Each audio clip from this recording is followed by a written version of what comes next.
देखिए, आर्टिकल 25 को मैं सभी आपसे कहूँगा, आप आर्टिकल 25 को एक बार पढ़िए। आर्टिकल 25 हमें धर्म पालन करने का अधिकार देता है, अधर्म का नहीं। आर्टिकल 25 हमें रीतियों को पालन करने का अधिकार देता है, कुरीतियों को नहीं। आर्टिकल 25 हमें प्रथा को पालन करने का अधिकार देता है, कुप्रथा को नहीं।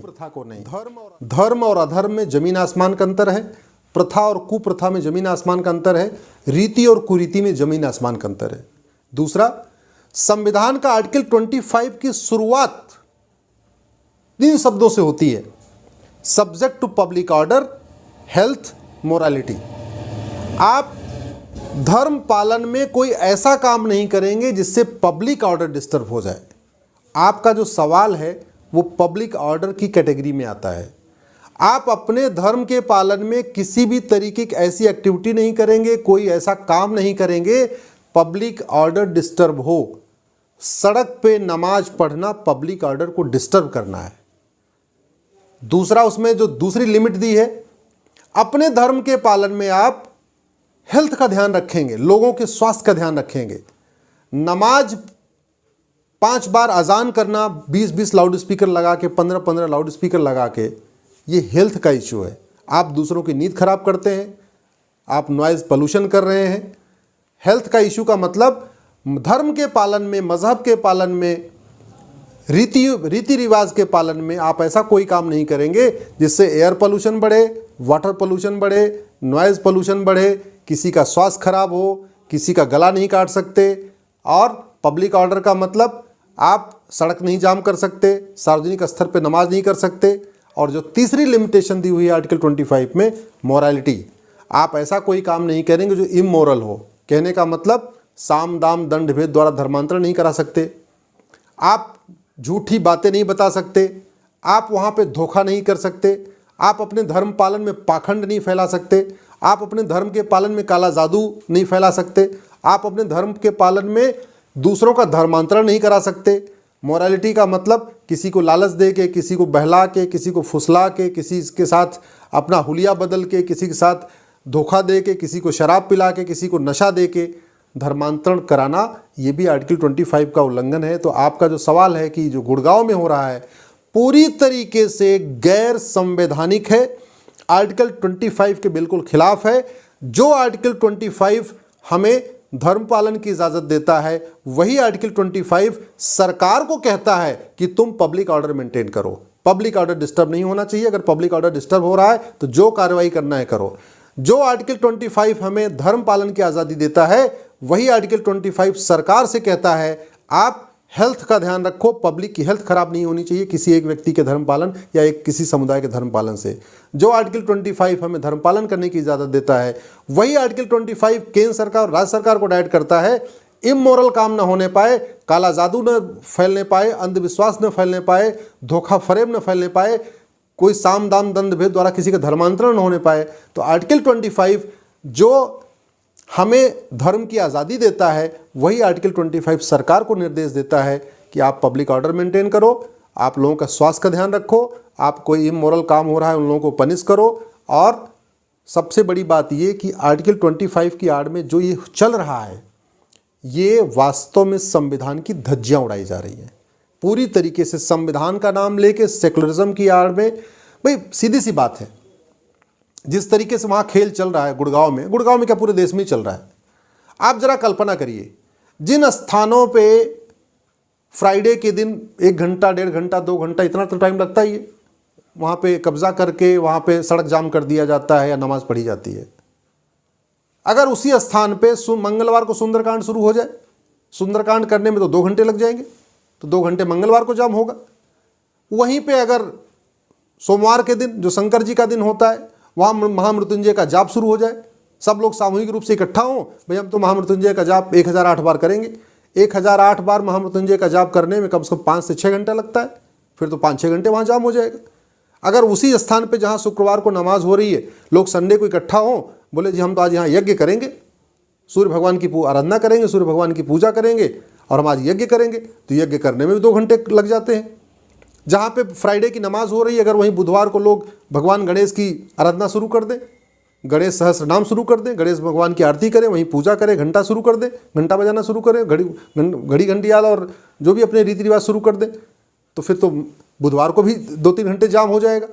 अगर जहाँ पे शुक्रवार को नमाज हो रही है, अगर वहीं बृहस्पतिवार के दिन हिंदू इकट्ठा हो जाएं, भगवान विष्णु की आराधना शुरू कर दें, ओम जय जगदीश हरे आरती होना शुरू हो जाए, वहीं पे हवन शुरू कर दें, तो इस तरीके से अगर ये प्रथा शुरू हो गई शुक्रवार वाली, इसको नहीं रोका गया, तो हर क्रिया की एक प्रतिक्रिया होती है। सोशल मीडिया एक्टिव है, युवा जाग गया है, जो हिंदू सोया हुआ था वो जाग रहा है, वो देख रहा है। जब ये संविधान कहता है समान, संविधान का मतलब है ऐसा विधान जो सब पर समान रूप से लागू हो। पुलिस, सरकार, राज्य सरकार या केंद्र सरकार ये नहीं फिर रोक पाएगी कि ठीक है भाई फ्राइडे ये नमाज पढ़ सकते हैं, लेकिन आप सोमवार को आप यहाँ पे शिव चालीसा नहीं पढ़ सकते, मंगलवार को हनुमान चालीसा नहीं कर सकते, बुधवार को आप गणेश चालीसा नहीं कर सकते, बृहस्पतिवार को आप विष्णु चालीसा नहीं कर सकते, शुक्रवार को फिर तो शुक्रवार को लोग वहाँ दुर्गा चालीसा पढ़ने बैठ जाएंगे, तब क्या होगा? जिस शुक्रवार को नमाज पढ़ी जाती है वो शुक्रवार देवी जी का दिन है, मान लो वहीं पर जाकर लोगों ने दुर्गा चालीसा, लक्ष्मी चालीसा, सरस्वती चालीसा शुरू कर दिया, तब क्या होगा? शनिवार को अगर शनि भगवान की उपासना शुरू कर दिया, तब क्या होगा? इसको रोकने का एक ही तरीका है जो आर्टिकल 25 कहता है कि आप रीतियों का पालन कर सकते हैं, कुरीतियों का नहीं, प्रथा का पालन कर सकते हैं, कुप्रथा का नहीं, धर्म का पालन कर सकते हैं, अधर्म का नहीं। और धर्म पालन में भी 3 जो लिमिटेशन है, पब्लिक ऑर्डर डिस्टर्ब नहीं कर सकते, दूसरों का हेल्थ खराब नहीं कर सकते, इमोरल काम नहीं कर सकते। बड़ी सीधी सी बात है, लाउड स्पीकर का आविष्कार 200 साल पहले हुआ है, नमाज पढ़ी जा रही है 1400 साल पहले से, तो इसका मतलब इसका मजहब से कोई लेना देना नहीं लाउड स्पीकर का। अरे 1400 साल पहले लोग टीले पे चढ़ के जोर जोर चिल्लाते थे, तो आपको अगर वही प्रथा पालन करनी है तो ठीक है, आप भी जोर जोर चिल्ला लो, मुंह से जितना चिल्लाना चिल्ला लो। लेकिन सड़क तो उस समय भी जाम नहीं होती थी, सड़क उस समय थी नहीं, सड़क जाम कहाँ से करेंगे? आज सड़क जाम हो रही है, आज 20-20 भोंपू लगा के चलाया जा रहा है। सुबह सुबह 5 बजे बच्चों को पढ़ने का टाइम होता है, लोगों को मॉर्निंग वॉक करने का टाइम होता है, लोग शांति से रहना चाहते हैं, 20-20 लाउड स्पीकर लगा के अजान शुरू हो जाती है। तो ये पूरी तरीके से संविधान का उल्लंघन है। दुनिया के कई देशों में इन पे बैन हो चुका है, दुनिया के कई देशों में अजान होती है, शांति के साथ होती है, और अब तो लाउड स्पीकर की ज़रूरत ही नहीं है। सबके घर में घड़ी है, सबके घर में अलार्म क्लॉक है, सबके घर में मोबाइल है, उस मोबाइल में भी अलार्म होता है। जिसको नमाज पढ़ना होगा अलार्म बजाएगा, अपना अलार्म घर में लगा लेगा और चला जाएगा। और फिर वहीं बुला के क्यों पढ़ना? ऐसा भी नहीं है कि अगर घर में नमाज पढ़ेंगे उसका कम फल मिलेगा, सड़क जाम करके नमाज पढ़ेंगे ज़्यादा फल मिलेगा। भाई ये बात कुछ समझ में नहीं आ रही है। नमाज तो नमाज है, आप अपने छत पे पढ़िए, अपने ड्राइंग रूम में पढ़िए, अपने बेडरूम में पढ़िए, अपने जहाँ भी आपको सुविधा होती है वहाँ पढ़िए। ये सड़क पे क्यों पढ़ना? सड़क पे पढ़ने के बाद अगर नमाज का फल कई गुना ज़्यादा हो जा रहा हो, या सड़क पे पढ़ने के बाद लोगों को परेशान करने के बाद, सड़क जाम करने के बाद अल्लाह को ज़्यादा खुशी मिल रही हो, फिर तो बात समझ में आती है। लेकिन ऐसा कहीं लिखा नहीं है, मुझे तो कहीं नहीं कुरान में दिखाई पड़ा या हदीस में दिखाई पड़ा कि भाई सड़क पे अगर सड़क जाम करके नमाज पढ़ोगे तो आपको जन्नत मिलेगी, घर में पढ़ोगे तो जन्नत नहीं मिलेगी। ऐसा कोई कहीं लिखा हमको दिखाई नहीं पड़ा। तो मेरे समझ से ये संविधान की धज्जियाँ उड़ाई जा रही हैं, और मैं आशा करता हूँ कि केंद्र सरकार, राज्य सरकार इस पर कदम उठाएंगे और एक यूनिफॉर्म आपको प्रोसीजर अडॉप्ट करना पड़ेगा। नहीं तो क्रिया की प्रतिक्रिया होती है। अगर इस सड़क की नमाज नहीं बंद हुई तो सोमवार को, मंगलवार, बुधवार, क्योंकि हिंदुओं के लिए तो 7 दिन किसी न किसी देवी देवता का दिन होता है। कोई शंकर जी का दिन है, कोई भगवान शनिदेव का दिन है, कोई हनुमान जी का दिन है, कोई गणेश जी का दिन है, कोई भगवान विष्णु का दिन है। फिर तो 7 दिन हिंदू बाहर निकलना शुरू कर देंगे।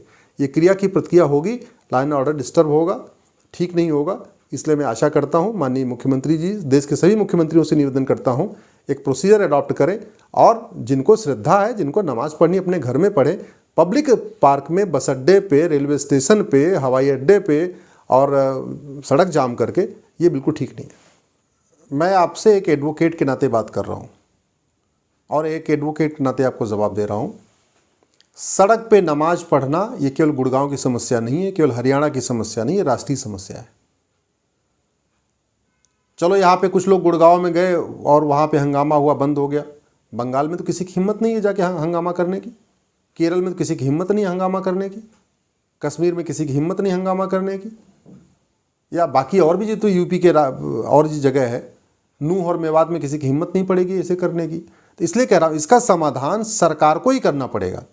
सरकार के पास आर्टिकल 25 है। आर्टिकल 25 सरकार को अधिकार देता है इस पर एक पॉलिसी फ्रेम करने का, इस पर एक पॉलिसी फ्रेम होना चाहिए। वैसे भी कानून है, ऐसा नहीं कानून है नहीं, बस उसका उपयोग नहीं हो रहा है।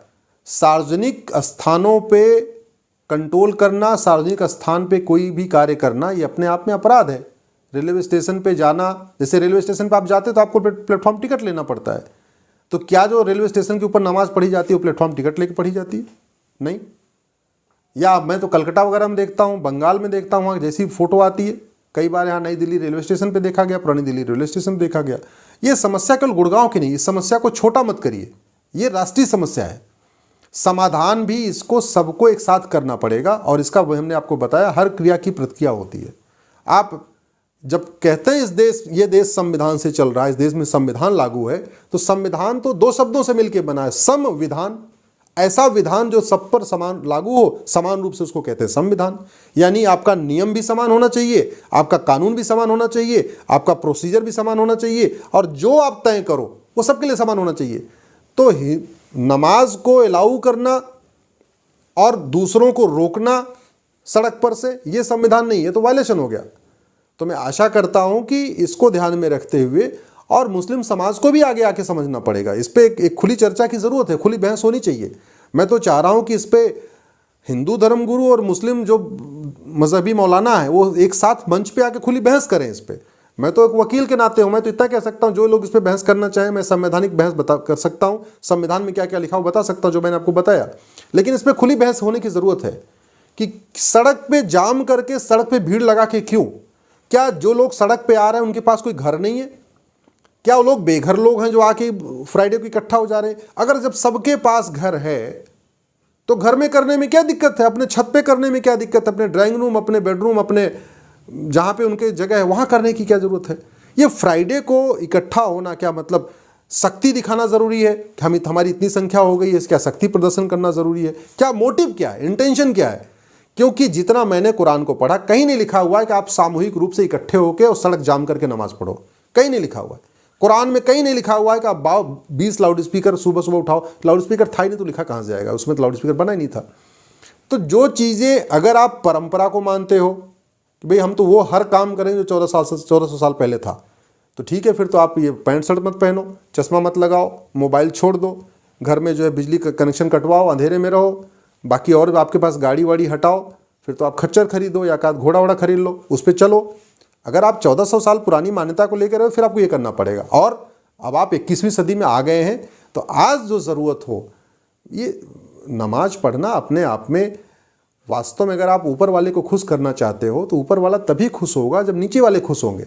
ऐसा नहीं हो सकता कि आप इंसान को परेशान के, पब्लिक ऑर्डर डिस्टर्ब के, लॉ एंड ऑर्डर ख़राब करके फिर अगर आप सजदा करोगे, फिर आप नमाज पढ़ोगे तो ऊपर नहीं जाएगी। ये बात सबके लिए लागू होती है, हिंदू के लिए भी लागू होती है, मुस्लिम, पारसी, ईसाई, सबके लिए।